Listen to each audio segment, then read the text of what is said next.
now we are looking behind me at the Dewees house, William Dewees house, which is behind us right on Route 23. Dewees owned the iron forge here. Isaac Potts and William Dewees were brother-in-laws, and they were in business together. Isaac Potts owned the grist mill and the saw mill across the street along the Valley Creek.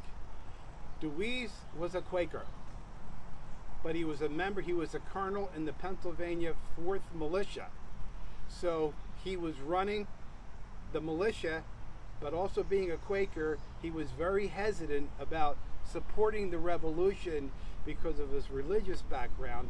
And so Washington and the higher command thought it would be very appropriate to hide the 4,000 barrels of supplies in the Dewees house. So if you read anything about the Dewees house, it's oftentimes called the Bakehouse because of all the flour that was there, and they were able to use the kitchens and the supplies in there. The house, again, as we said, was taken over by the British. It was pretty much destroyed. The 4,000 barrels were taken. So months later, when Washington gets here, there are no supplies. There is nothing for him when he gets here. This is the carriage barn to my right. So when the general or an officer wanted to go somewhere, the outer barns, their horses or carriage would be brought here. The horses would be saddled or put together, and then they would wait until the general or the officers came out of the house or their cabins, or some of them were still in tents, to go out and go through the camp. So this is a holding stable, and then the white building behind us was a larger stable where the horses were kept. And remember, with 11,000 men here, you have the necessity. Your animals are very important. Today, it would be the equivalent of your tanks and your armored vehicles.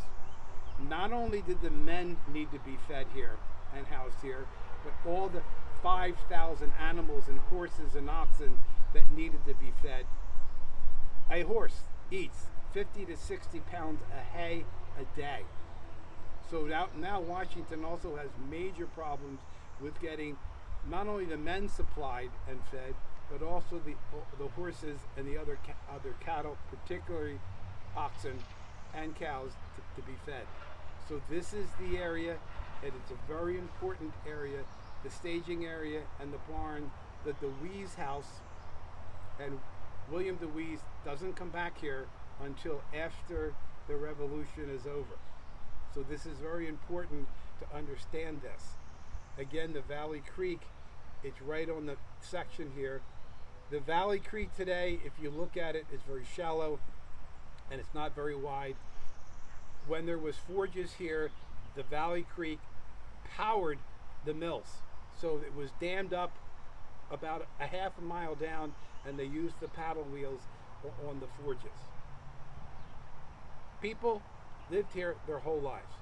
This was the far, far, far remote area of Philadelphia. There were schools here for the employees' children. There was stores here, and so this was almost like a company town that we see in the 1870s and 1880s. So it was very self-contained. So when the British come through here and destroys the forge and destroys these buildings, we also have many lives being destroyed and incomes being destroyed, which now causes even more trauma for Washington in this area. Washington was not supplied here by the locals. Contrary to what we often see on a professional sporting event, on a national event, when it's from Philadelphia, and they show us the Liberty Bell, and they say Philadelphia is the cradle of liberty. This was a very loyalist area. It's full of Quakers. I believe, and I'm a Philadelphian, that Boston is the cradle of liberty, because this area full of Quakers would not sell or supply Washington's troops. They were selling their goods to the British because they could get metal money for it. So Washington has major problems here because there is a tremendous amount of loyalists in the Philadelphia area, and religiously the Quakers, that also cause tremendous problems for Washington's troops here that he must overcome through the winter, which he does with a new Quartermaster General, Nathaniel Greene, General Anthony Wayne, and Baron von Steuben.